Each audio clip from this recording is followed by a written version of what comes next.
But I want to see who all is able to join. Make sure we have, okay, good.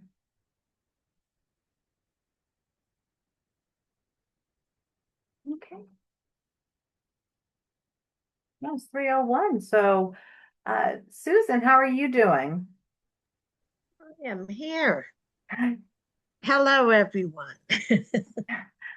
Yeah, we just take a deep breath really quickly. I just left another meeting. It's been a pretty intense day with some things happening in Pinellas, and so now we get to talk about NoFo, which is I would say no less intense, and so and e-snaps, which I think I'm going to learn a lot from this training myself. I have used e-snaps.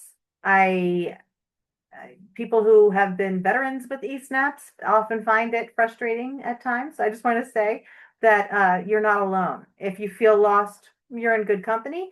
And so Susan is an expert.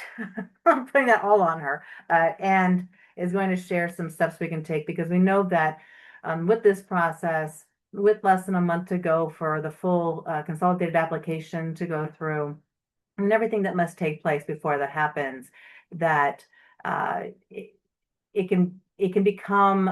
We don't want you to feel lost if you, when you are putting in your applications, and so felt like this would be a good idea to put on a training. So I appreciate Susan for offering to conduct it as a group, and again, everything here will be posted, the PowerPoint and the recording, uh, to our NoFo site, the funding site, and we'll email it out to you as well when that's done. Um, and so thank you for coming. All right, well, welcome, everyone. I do have a few slides to cover in the PowerPoint, but we're going to spend the bulk of our time inside eSnap so I can kind of show you around. But let's go through the slides first. Next slide.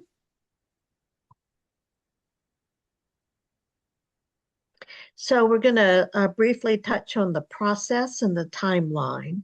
Then I'm going to go through some key resources that you will want to take advantage of as you work on your applications in eSnaps. And then we'll do the live demo. All right, so let's look at the process and timeline first. The initial project applications need to be submitted in eSnaps by August 12th. I know that review and rank is not met yet, so you don't know for sure if your projects will be included in the competition, but it is good to get a head start on it this week because after the review and rank results are issued, you really won't have much time to do it. So I suggest going ahead and diving into eSnaps. After you do your initial project application submission, then HLA is going to review those applications and may send those applications back to you with feedback and ask for revisions.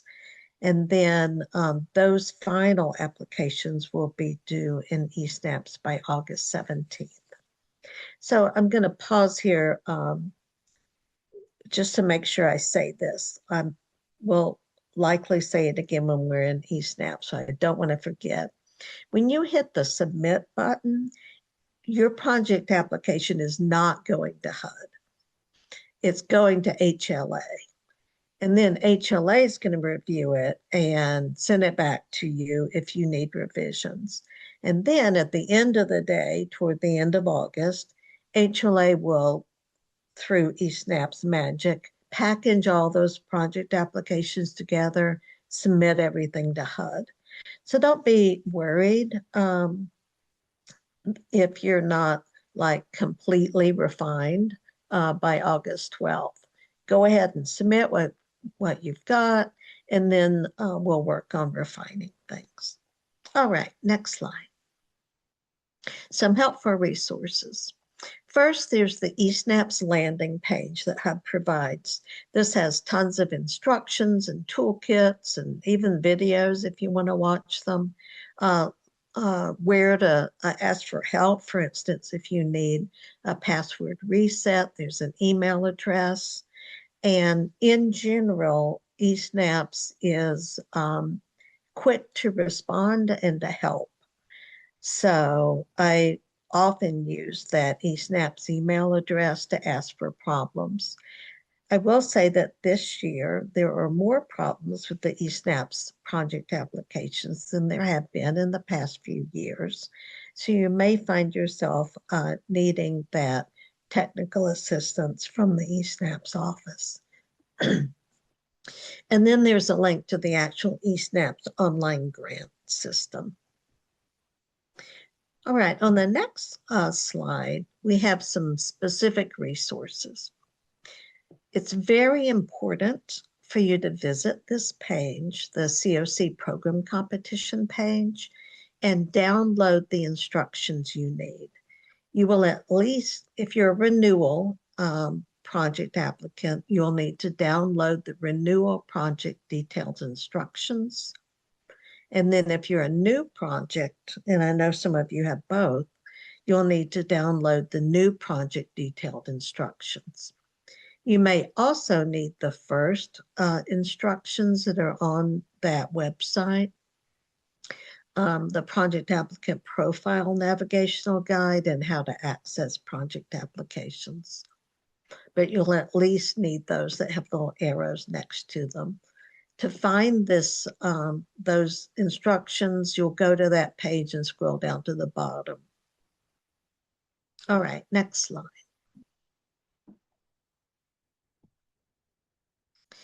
So this is kind of a stepwise process. You think you're going to go into eSnaps and just start filling out a project application, but unfortunately, that's not that easy. You have to do a lot of other things before you even get to the project application. The first thing you need to do is create, if you're brand new to eSnaps, your organization has never used it before, and I know we do have some project applicants this year that are brand new, you'll have to create your organization's project applicant profile. And there's a link to that resource that you can use. If your organization is already in eSnaps, you'll need to update your profile. So if you're brand new, you'll go to page 12 of that guide and start there.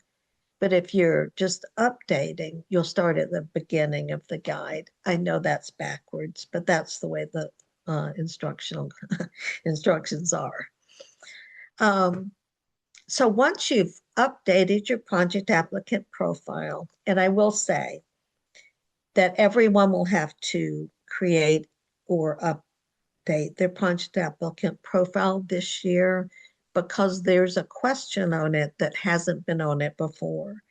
If you try to skip this step and just go to the next step, ultimately you're not going to be able to create your project. It'll give you a warning. So after you've done that first step, you'll register for the funding opportunity or opportunities you want to use. The two you'll be looking for are the new project application, and if you're renewing an existing grant, the renewal project application. I'll show you how to do that in a minute. Then you will create a project name for each application you'll submit. And then finally, you get to the point where you get to complete your project application. I'll walk through those when we get into eSnap. So I wanted to give you a snapshot of how that works.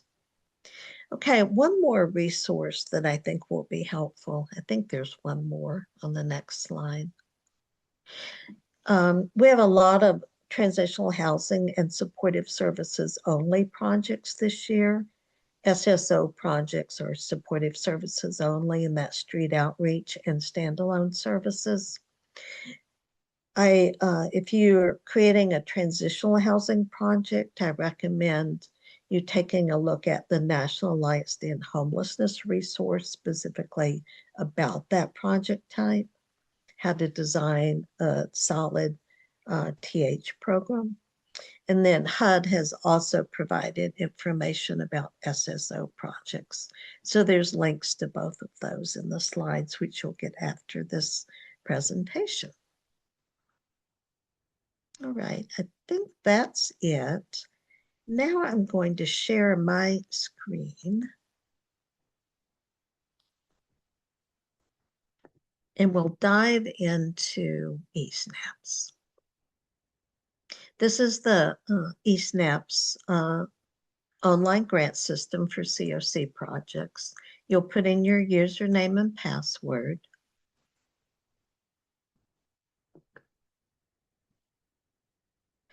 So I'm going to do some basics here for new folks. This little navigation bar over to the left-hand side, the area that is your friend is called the workspace. And here you'll see applicants, funding opportunity registrations, projects, and submissions. On that, you'll work through those one at a time. That's those basically the 4 steps I just went over. If you click on applicants, whoops, let me choose, I have a lot of applicants, I'm sorry. You're going to choose your organization's applicant profile.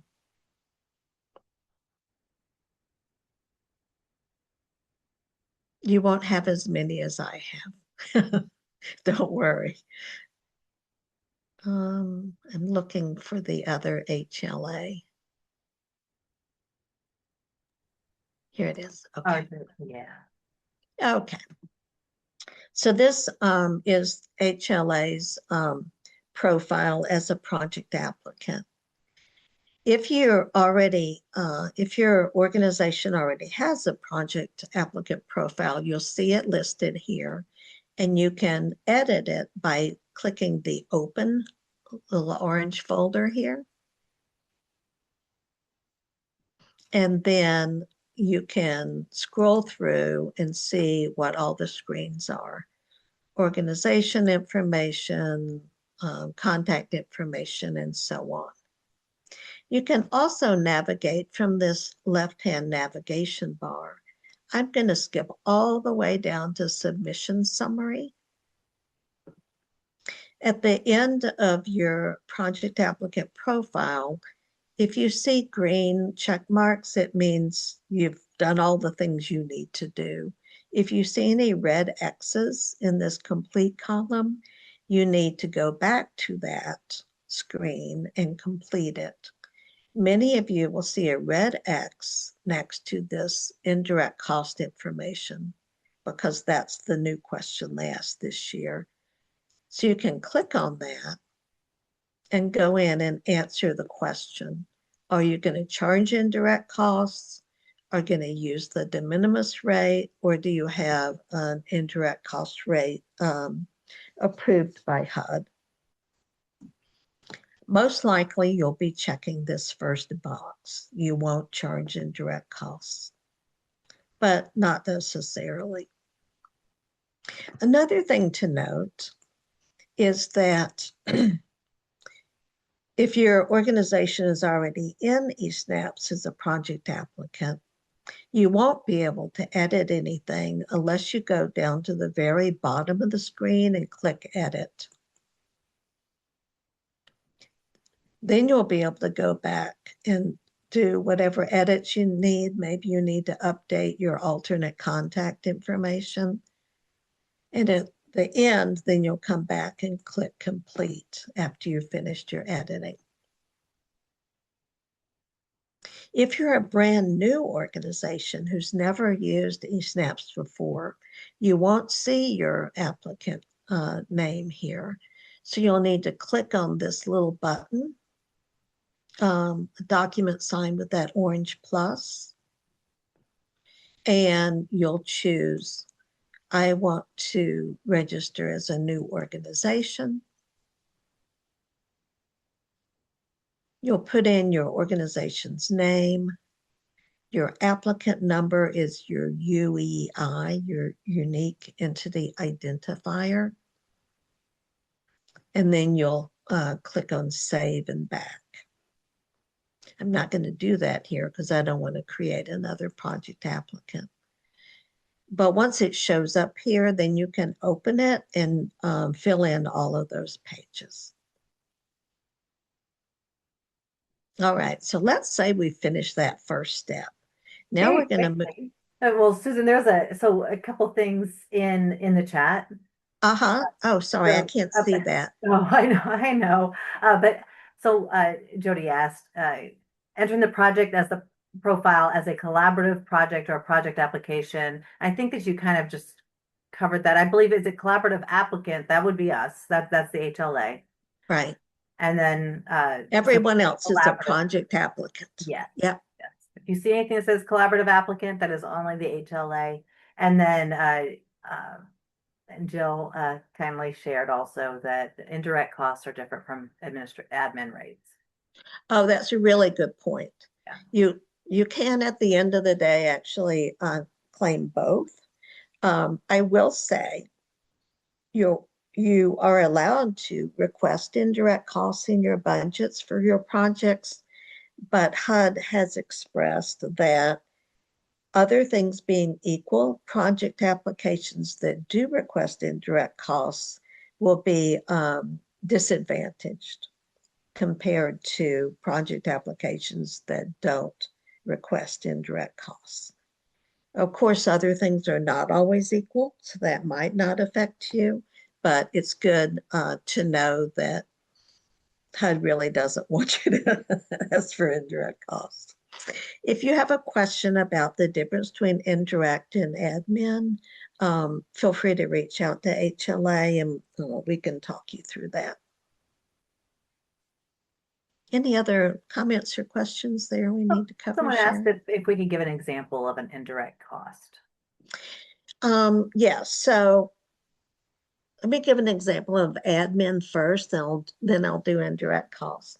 Admin is, for instance, your chief financial officer's time that they spend on this particular project.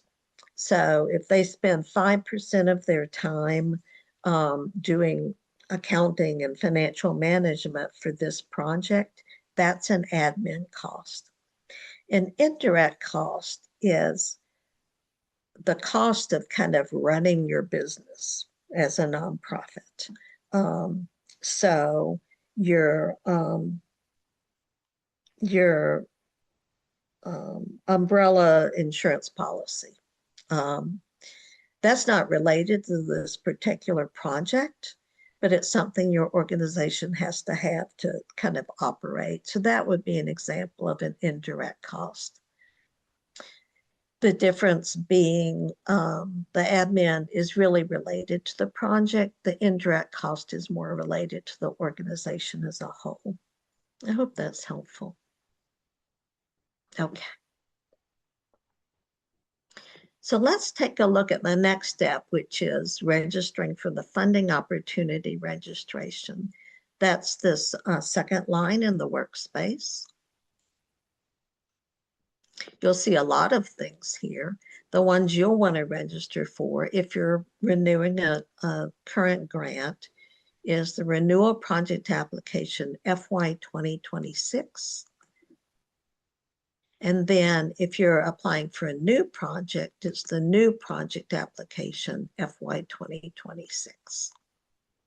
To register for the funding opportunity, you'll click on the document with the orange check sign next to it. And HLA has already done this step, but if you haven't done this step, it'll say, oh, look, it hasn't. Are you sure you want to register? Yes, I do want to register. Okay, you've been registered. You're done with that. That's really the only thing you need to do on this screen. And then you'll go to the navigation panel on the left and go to projects. Here's where you're going to add your project name. It's, especially if you have been in eSnaps before, it's helpful to filter at the top of this by funding opportunity. So I'm going to click on New Project Application. And I'm going to add one. See, there's none here listed. So I'm going to add one by doing this orange plus sign. And I'm going to call HLA's new project application demo because I want to use this to show you around. That's all you need to do on this. However, let's say you also have a renewal project application.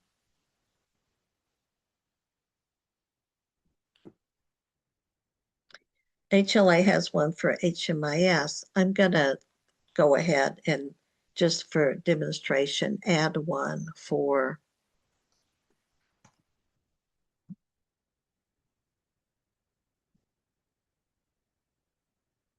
the Pinellas coordinated entry system. We can change that name later, Sherry, if that isn't the right name. Just making this up as I go along. If you're doing a renewal project, you can import data from your previous application. And I'm going to choose the one that relates to coordinated entry. In fact, seeing the name of this, I'm going to go ahead and name it similarly up here.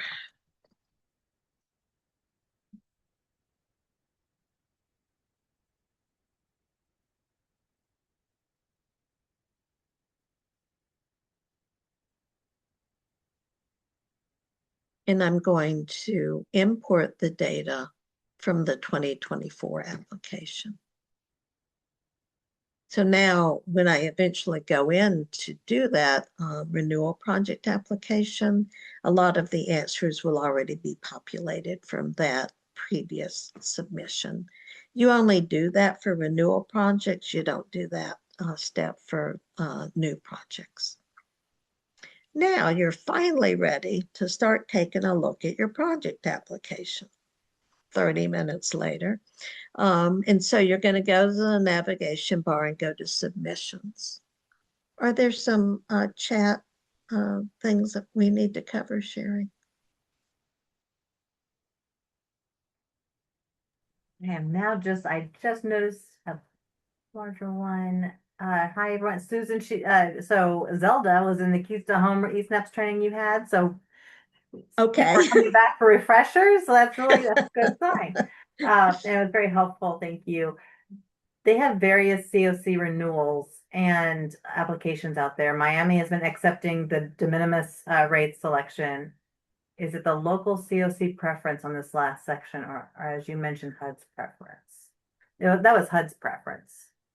Yeah, so yeah, a HUD says they would rather, paraphrasing, they'd rather you didn't charge indirect costs, but it's up to your organization. You can request indirect costs if that's your organization's policy. Most organizations don't have like a formally approved indirect cost plan. I think some do. But if yours doesn't, then, and you want to request indirect costs, then you choose the de minimis rate, which is 10%. And then So now, after that, of course, we have Suzanne very happy that you've added her project so she can move forward with that. yay. Okay, good. Progress. Okay, now we're ready to look at the project application. So we're going to go down to submissions. Again, I'm going to use this filter function to find the project that I want to use. I'm going to use that demo project. You'll see the project applications that you've added in past years and just now listed here. And you're going to click on the one you want to use and click filter. And then that's the one that'll pop up at the bottom. To open that project application, you open the little folder, the little orange folder under Actions. Okay, here's an important thing. You don't get to see the whole project application until you fill out all these Part 1 forms. There's going to be a lot more questions that'll populate, but not until you've done these Part 1 sections. I'm going to fly through these. What you need to do, especially if you haven't done ESAPs before, is actually read these pages and make sure you know what you're checking and certifying and signing. But I'm just in the interest of time, I'm just going to quickly move through. One thing to notice about all the project applications is if you only have to fill out things that have an asterisk next to it. On this screen, there aren't any asterisks, so you're done. You don't have to fill out any of those blank spots. This one also doesn't have any asterisk numbers that aren't filled out, so you're done with all of those. This one, however, has one that you haven't answered, so you're going to click on I'm in Florida, do the arrow to add Florida, and then it's asking where is your project located?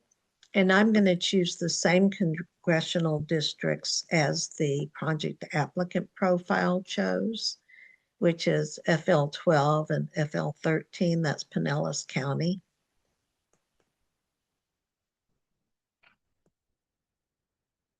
Whoops, I didn't mean to add the whole United States.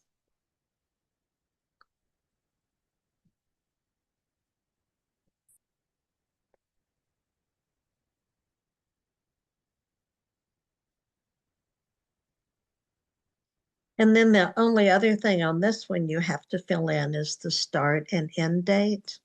You're not held to this, and ultimately your start and end date will depend on when HUD gets contracts out. But I'm going to choose January 1st, 2027 as a start, and 12/31/2027 as the end. Just to move us along. Okay, on this page, don't overthink this. Everybody has to choose B. You can look up what these words mean if you wish, but just choose B because that's the right answer. And then indicate if you're delinquent on any debt. The answer is probably no. Oh, one thing to notice is if you just click next, it's not going to save your work. So I'm clicking every time I do something, I'm clicking save and next to make sure my work is saved. And then there's several forms where you just have to agree or certify or, do whatever the answer requires. Most of these first screens are populated from your project applicant profile. That's why we don't have to fill them out here.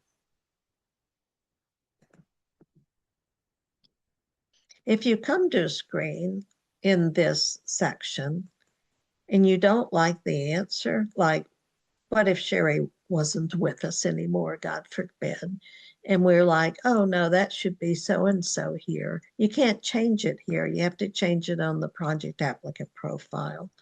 So you have to go back to that very first step we did and change it there. And then it'll auto-populate through all of your project applications.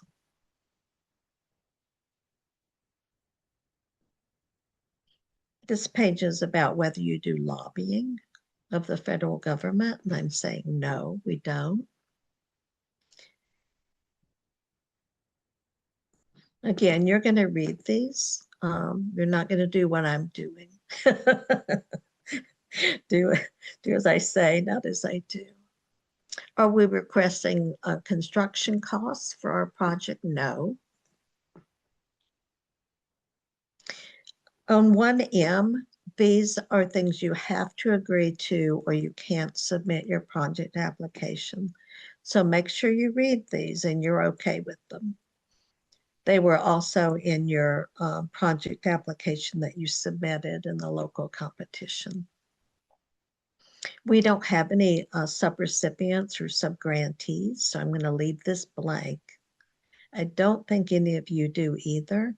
If you do, I can walk you through that, so just reach out. Now we get to finally the rest of the application. You see, now that we filled out all of part 1, we can see parts 2 and through 6, none of which was showing before. There are character counts, character limits on narrative questions.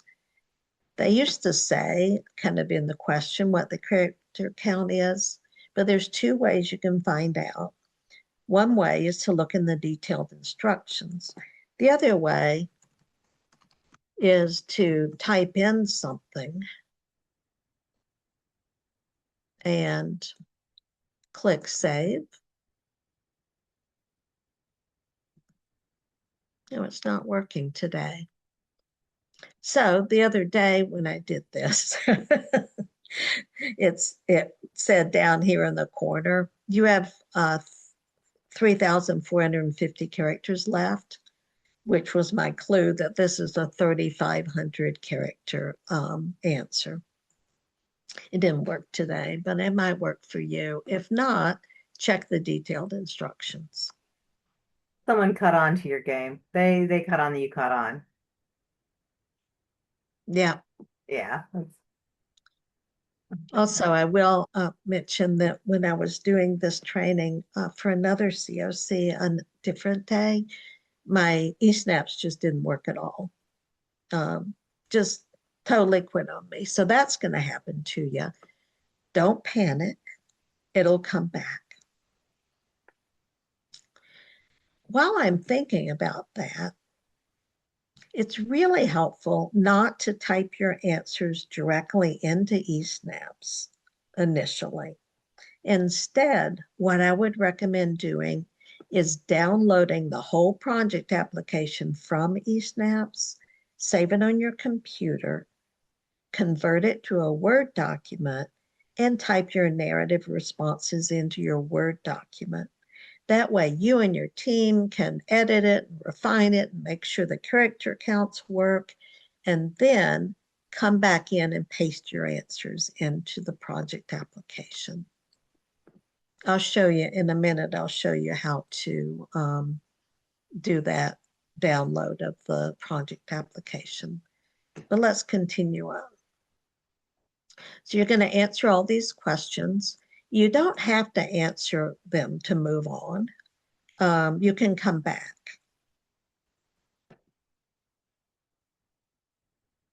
This is important. This project detail at the top.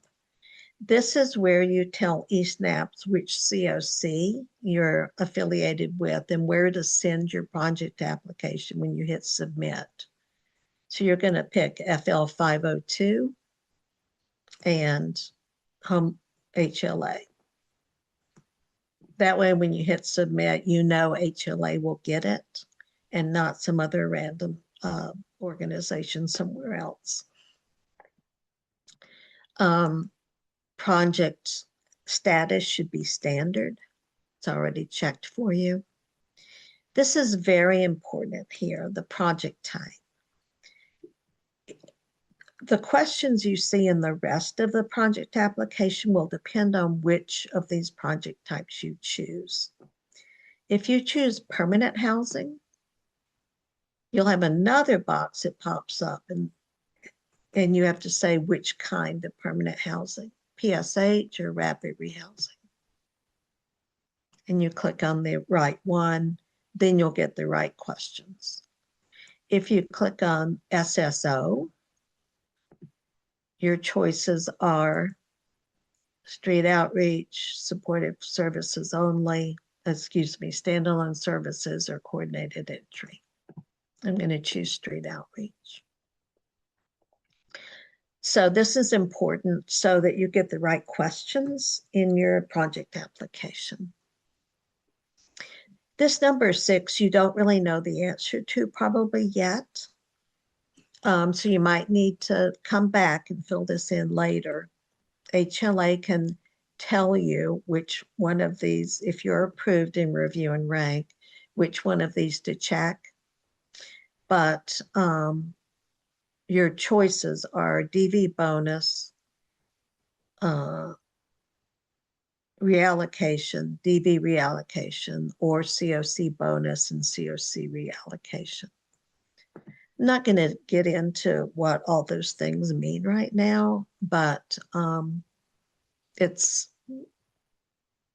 we can help you make the correct choice when you submit your project application. Just for now, I'm going to choose this last one. Are you a DV provider? Are you wanting to transition from one program component to another by fully reallocating your renewal grant? Some of you are doing this, so you'll click yes.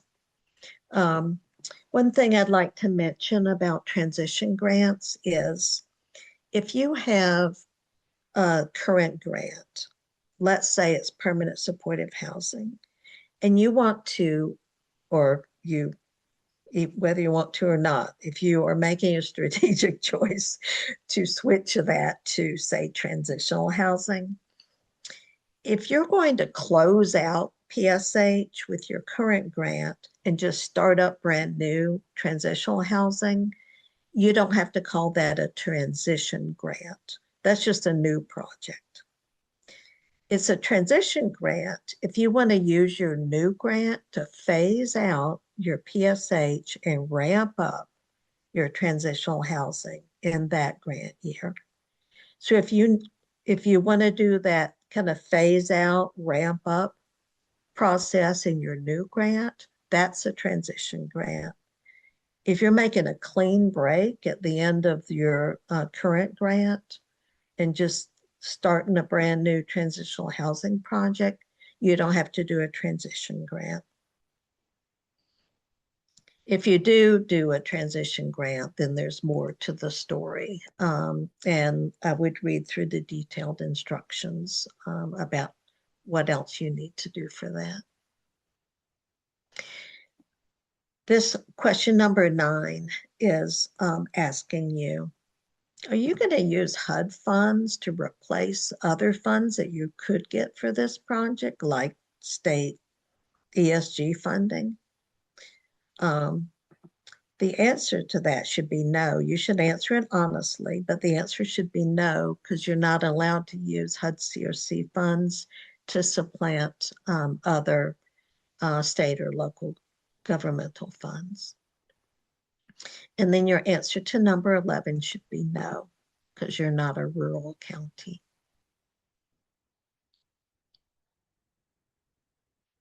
Okay, here you're going to describe the project. You did something similar in your local competition. This needs to be a pretty complete description. Describe the project, how many households you'll serve at any point in time, how many over the course of a year, what kind of housing you're going to use, how many staff are going to work. It needs to be fairly complete. On this project milestones, you don't have to put in, you only have to put in one date in this. And I would recommend just choosing this first one and say, I'm going to hire staff and start expending funds within 7 days of the execution of the grant date, or whatever. You can put in whatever date, however many days you want there. But you don't have to fill in all these things. You can if you want to, but you don't have to. Most of you will be checking this project serves all populations. If you're a DV specific project, you'll choose survivors.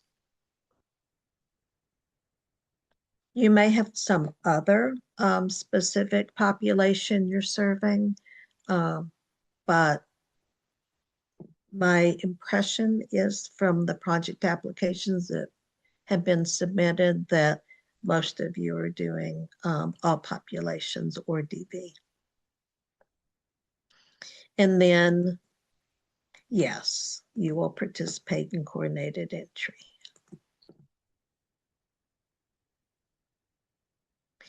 Is this an expansion of an eligible renewal project? I think for most of you, that's no. Maybe not all, maybe all of you. And then there's a lot of narrative questions. This table, unlike the table that we went over before, every line and every column has to be answered. You'll choose whether you are going to do this thing or whether someone else is going to do it. If this, when I selected was a street outreach, and so I, as the project applicant, will assess service needs, and I will do that on a daily basis. Some of these other things, like how often and who will provide childcare, probably Early Learning Coalition, who is my partner, will do that on an as needed basis. So you'll answer all of these based on kind of how you have your services set up. Here, HUD wants to get an idea of who you're serving and what the household composition and ages are. You're not tied to this, but they want to have an idea. So number of households with children, number without, children only households, children being people under 18, and then age groups. These have to be consistent. So you can't say you're going to serve 14 households with children, but then down here in this, it only adds up to 10. So just make sure these are consistent. Similarly, on this next screen, it's asking about characteristics of who you think you're going to serve.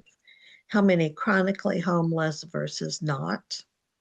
And then veterans, survivors, people with disabilities, and so on.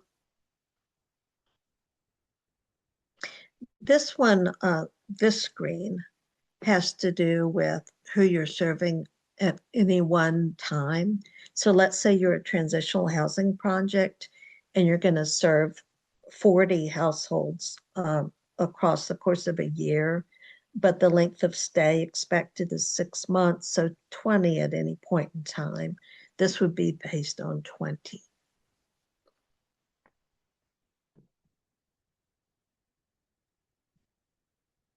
You have to say, yes, I'm going to get under contract by September, and then choose 1 year for a grant term.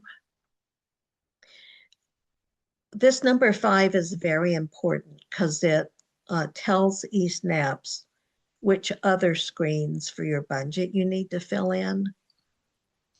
So I know for my street outreach project, I'm going to ask for supportive services. If you're a transitional housing project, you might ask for lease structures. If you're a rapid rehousing project, which we didn't check for before, you would also have an option to check for rent assistance. VAWA expenses is automatically checked for you because anybody can claim those. Here you can choose whether you're going to have a 12-month contract or whether you're going to ask for a little more. So for instance, if you're a brand new project applicant and you're just starting up a transitional housing project that you've never done that kind of work before, you might ask for more than 12 months to give you a couple of months to hire staff. If you decide to do that, you tell HUD kind of how much more time you need. So here I'm building in 2 months to hire staff and lease apartments and so on. Many people just say, no, I'm just going to do the 12-month contract.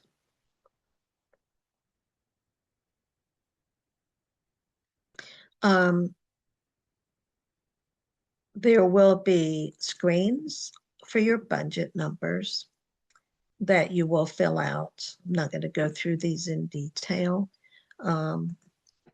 but depending on what you checked on that previous screen, you'll get different screens to complete. For the match page, you have to click this little plus sign here to add in all your match commitments. You might have multiple ones. For instance, you might have a cash match that your agency is providing out of donations.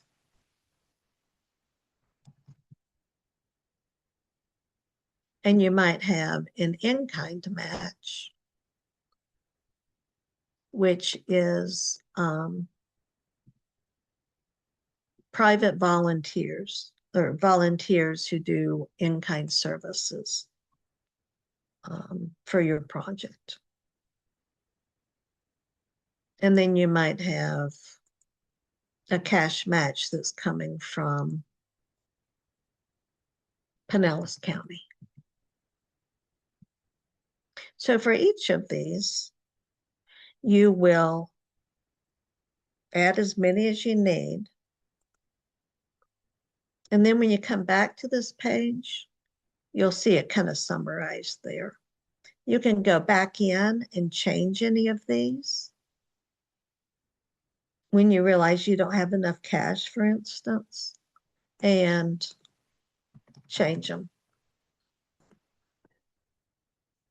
just by clicking that little view button. And then to save it, you do save it next. This summary budget is going to be populated from the previous screens you filled in, with the exception of this admin line. Here, because you can request 0 to 10% admin, it lets you fill in what the number you want. If you put too big a number here, you'll get a red warning at the bottom saying admin max is X number of dollars. Similarly, if you don't have enough match to make up 25% of your budget, excluding leasing, then you'll get a warning saying match for this project has to be X number of dollars. And then you go back and you change things on your match screen. All right. Here's your indirect cost information that's automatically populated from your project applicant profile. And then finally, we get to attachments. For instance, you might want to add in your match documentation.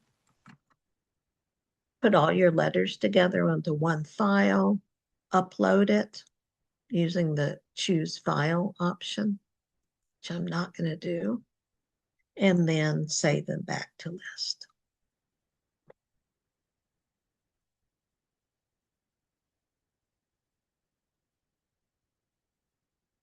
And then you'll certify everything's correct.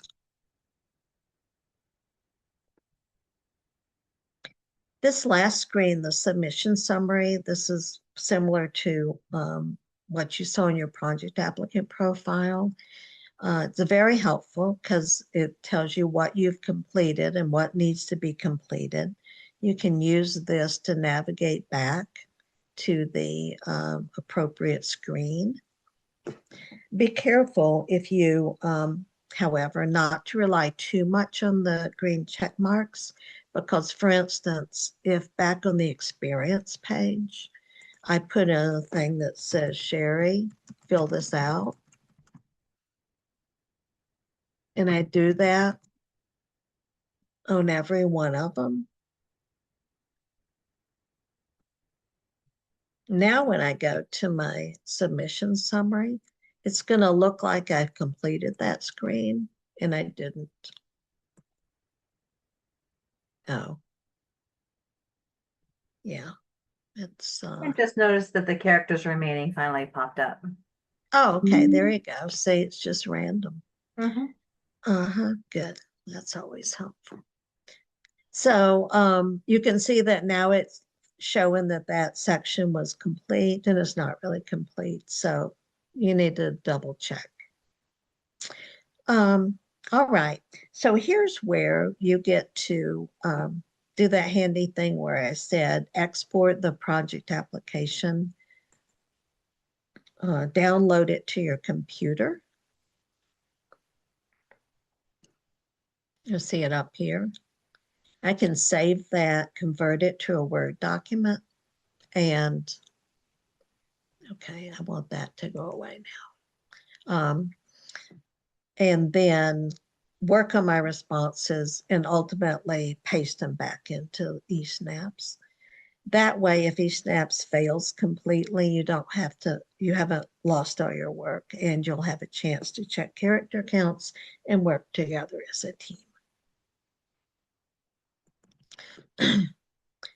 So that's it. You will hit submit when you're done with it. It'll go to HLA. They'll review it and they may send it back to you for revisions. Once you've hit submit, it'll show date submitted here. And then you won't be able to edit it again until HLA sends it back to you. And after that happens, you'll need to come back in here, find it again, and then you can edit it.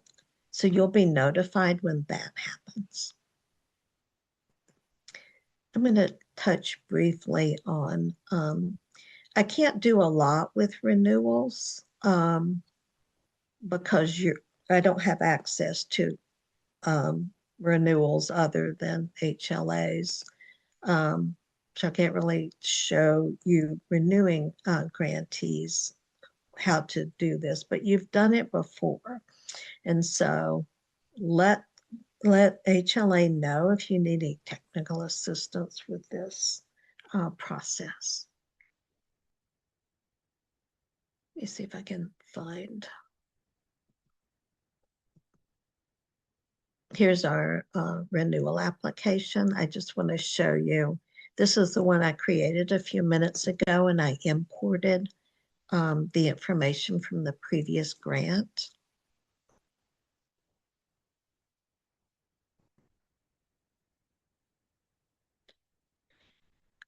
See if it'll show me this.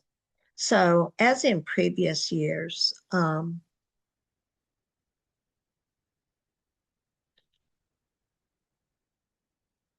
looks like I don't get to see the whole 9 yards. You will verify that the first 6 digits of your contract, which you can find on the grant inventory worksheet or on your contract with HUD, is correct. Then you'll move through these screens.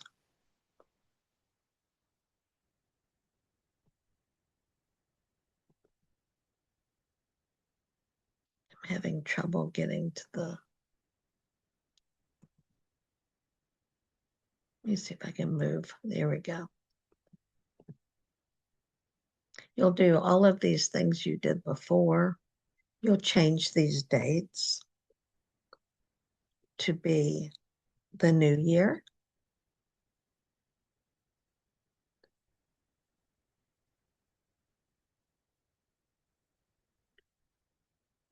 You'll do all these little certifications that you have to do. Sorry, I know we're running out of time, so I'm just going to quickly go through this. Because an important thing you'll need to do, especially if you are doing a partial reallocation, is to make sure that you change the information that was imported from your previous grant.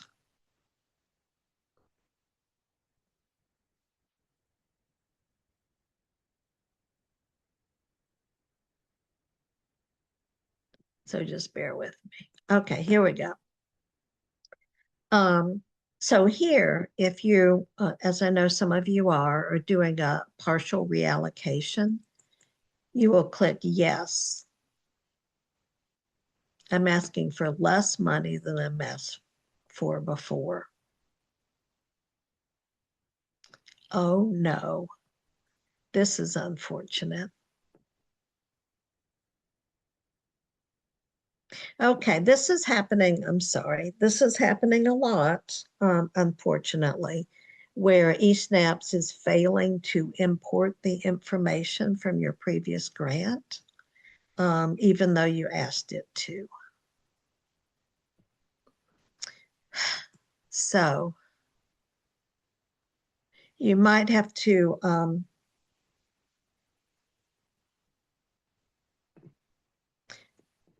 if that happened, I'm trying to get to a screen where I can tell if that happened here.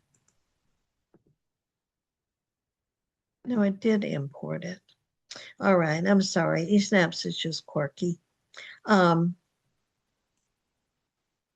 What you might need to do is to download the application that you submitted last time and revise your language. For instance, if you have language in your renewal project application that mentions housing first, you'll probably want to go in and revise that to say housing focused or some other language, so it doesn't ring alarm bells in DC. So I would read through all of the information you've submitted to scrub it of language that might cause HUD to pull your renewal. I can see that the renewal project application isn't working today in eSnap. Some days it works, some days it doesn't. But today it's not working, so I can't show you much more. But let me stop there and see what questions there are, if any.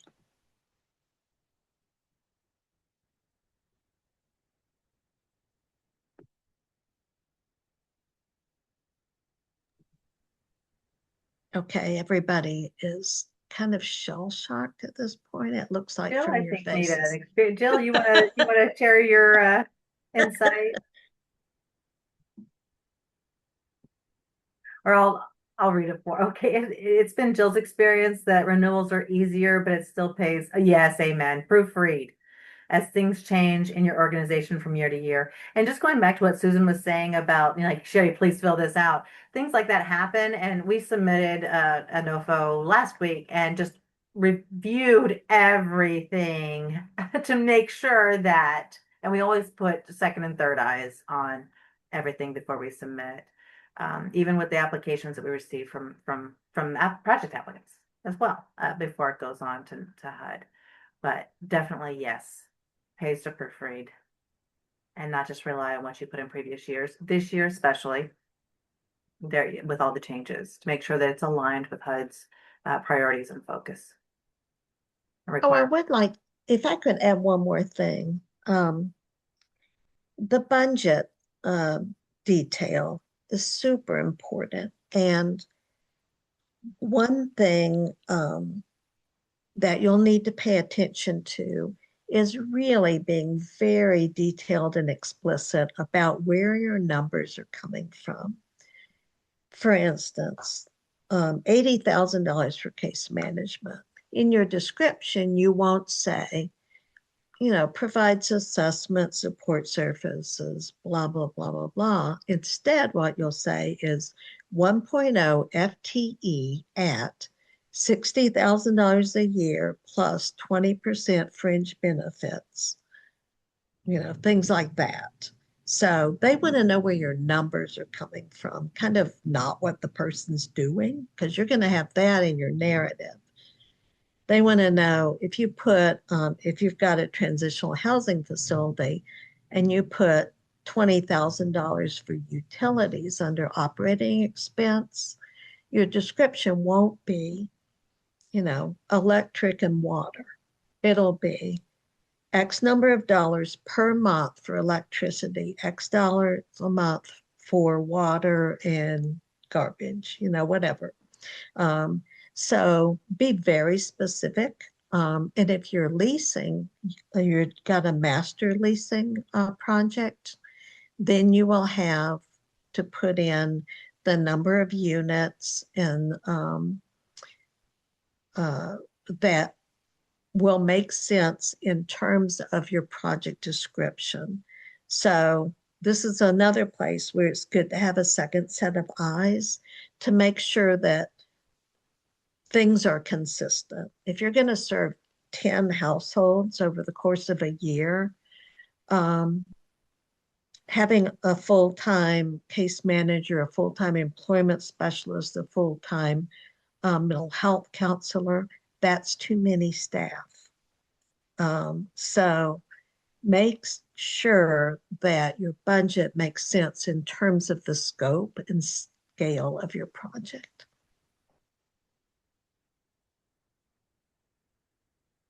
All right. Anything else? Anybody think of that needs to be emphasized or questioned? And now we're out of time. All right. Okay. Well, thank you, Susan, and thank you everyone else. I hope I know this was helpful. And Jill says she appreciates the refresher.